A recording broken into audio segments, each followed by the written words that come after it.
Uh, Normally I would not post this, but short time ago, gentleman north of here, which pretty much everybody, but anyway, gentleman up north, he wanted a Galil.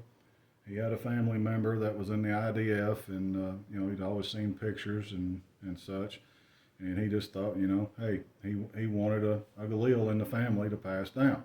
So he did the normal thing. He got his parts, and he talked to his local gunsmith, who thought he could do it. And to his credit, he kind of figured out he was a little in over his head. So he contacted another gentleman who I will not say their name, but you guys in the know who I'm talking about. And yeah, the result was he spent right at or just over $3,000, and what he got back was a weapon he couldn't get one or two rounds in a row to function out of.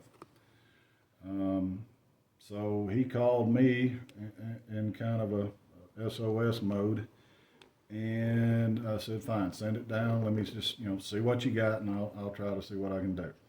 Well, didn't take me very long to figure out that whoever he had sent it to must be living at the back of the trailer park with a guy named Rick, and he is the consummate grinder slash Dremel tool bandito, because in pretty quick order we found out, this is what it's supposed to look like, folks. This is what was in the rifle.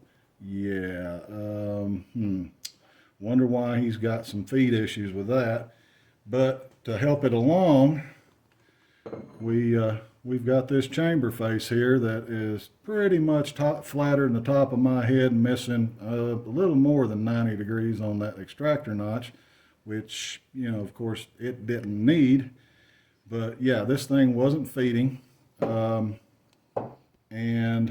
the more I looked into it, went to take the barrel off, which for some reason had a flat at the front and nothing at the rear, as you can tell from the paint. I had to cut that off to get the damn barrel out. Loctite, Prince's Loctite has made an appearance yet once again. Guys, no Loctite. Loctite bad. Anti-seize. Anti-seize good. Okay? Note to self. So yeah, anyway, moving on, got the barrel off, and said, well, I guess I better take the gas block off and see what we got. Kind of wish I didn't. Yeah, like I said, the bandito got a hold of that thing with what looks like a disc grinder or a very messed up bench grinder, and it is, oh my God, it's like 5 thousandths or 6 thousandths at least undersized. I think it was more than that, but anyway, I didn't write all this crap down. And of course, instead of the standard, 82 thousandths gas port max, yeah, we've got almost 1/8 of an inch there. So it's like 110 or 112 or something. And to top it all off, when whoever threaded this barrel threaded it, they obviously didn't, I don't know, index it in or put a gauge pin in it and indicate it in, because as it rolls kind of like a camshaft. Yeah, it's when it's on the rifle, it's kind of like up and to the left a bit, to say the least. Well, at some point, somebody had a problem, I guess, getting the gas block off and on. So they went inside there where the barrel goes with a sanding drum or something. This is about 8 or 10 thousandths bigger than it should be. And the carrot on the cake is the front's about 4.5, 5 thousandths bigger than it should be. So they tapered it and then, oversized the crap out of it. And for all you file and grind on the bolt proponents, yeah, they did that on this one. Luckily, it was only about 3 thousandths or 4 thousandths off, so no harm, no foul. Polish set that thing in, and we're going to try that.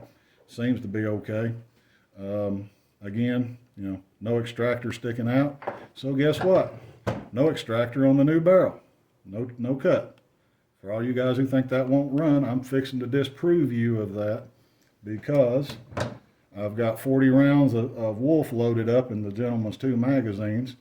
One I know is a good one. The other one's been ground on a little bit. Hopefully it'll work.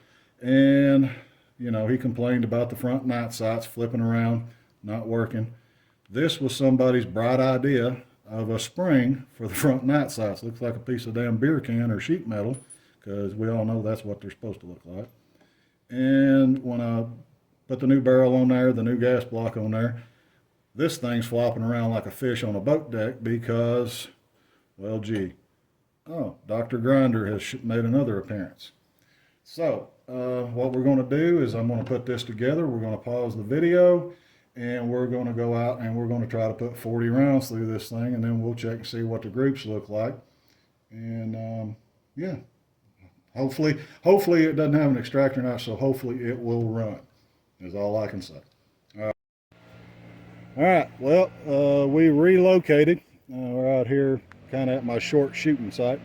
That's roughly 45, 50 something yards. We've got the lovely, repair job Galil, and we're going to try to put some rounds through this thing and check it for grouping. Because like I said, the customer, when he got it back, couldn't get 1 to 2 rounds in a row. But I think we're going to do a little bit better than that. Just bear with me here. Okay. Going hot.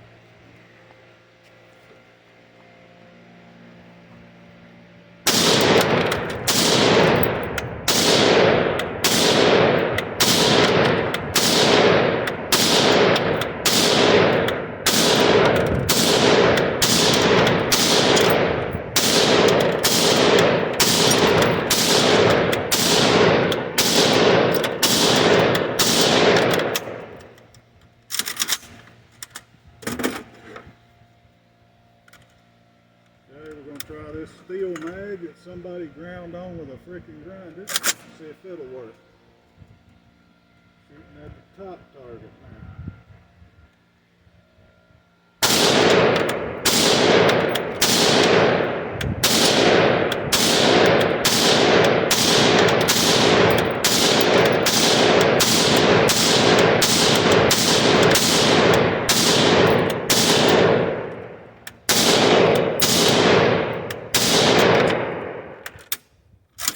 Clear.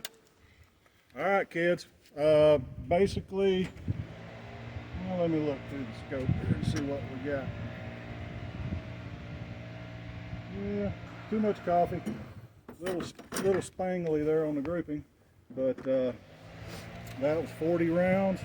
That was Wolf 55 grain, full metal jacket, and like I said, that's his 2 magazines and the gun that he couldn't get a couple rounds out of. I just wanted to say, like I said, this gentleman went into this with the best intentions.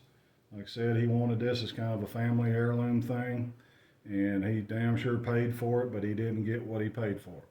He approached the individual that built this rifle, and the individual more or less told him to pound sand or send it back and let him take another swing at it. So yeah, I don't think we need any more swings taken at this rifle. I'm pretty sure it's going to run just like it did in the video, hopefully till long after I'm gone. But if not, he can give me a call or shoot me an email or whatever, and we'll try to help him out. But a little note to folks out there, if you're looking at people working on something, whether it's a car, rifle, your heart, just because somebody's available or they're cheap, usually you get what you pay for, but not really. No matter what you get, you're going to pay for it. But there's varying shades and varying degrees of what you get for your money. And I've had a couple of run-ins before with the individual that worked on this one, and he just don't listen. So that's fine. That's his business. He wants to run it his way. But my book, I think he owes the person that owns this, I think he owes him something back. If nothing else, for the parts that he ground up and foobarred, should at least compensate the guy that way. But hey, again, not my call. Hopefully all you extractor notch cutters out there will take a little note. As I said, this thing has 0 extractor notch in it, folks. There you go. I mean, don't need it. Don't want it. And if I build you a rifle and send it to you, please don't go out and have some, Rick and Morty Dremel tool guy get a hold of the back of the chamber. You ain't doing nobody any favors. And at the end of the day, kids, it's Friday. Everybody stay out of trouble this weekend, and we'll be back with some more videos hopefully soon. In the meantime, I got crap to do. Y'all stay good. Bye.